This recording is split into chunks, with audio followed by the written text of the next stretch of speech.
Les pesticides sont à la fois utiles et nuisibles. Ils protègent les cultures et augmentent le volume des exportations des produits horticoles. Cependant, une mauvaise utilisation peut nuire à la santé de l'homme et du cheptel. La DPV a mis en place une structure de suivi qui évalue, analyse et propose pour assainir davantage le circuit de distribution et améliorer les conditions d'utilisation.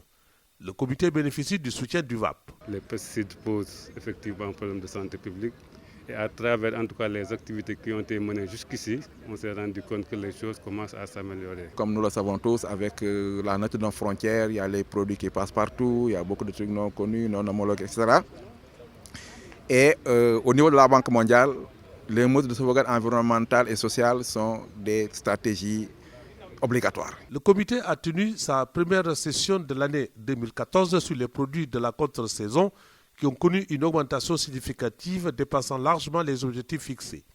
Massategnan, conseiller technique du ministre de l'Agriculture et de l'Équipement rural, a salué les efforts déployés par toutes les parties.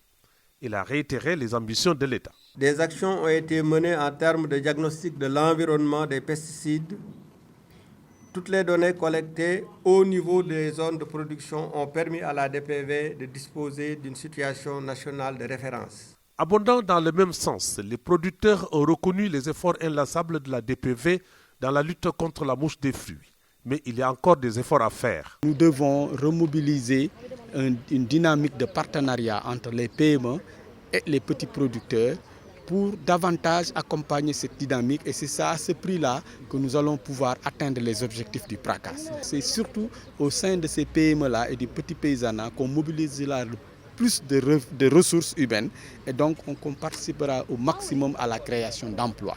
Il faut rappeler qu'à côté des produits halieutiques, l'horticulture occupe la seconde place des produits d'exportation avec la mangue, l'haricot vert, le melon et la tomate cerise, d'où la nécessité de renforcer les moyens.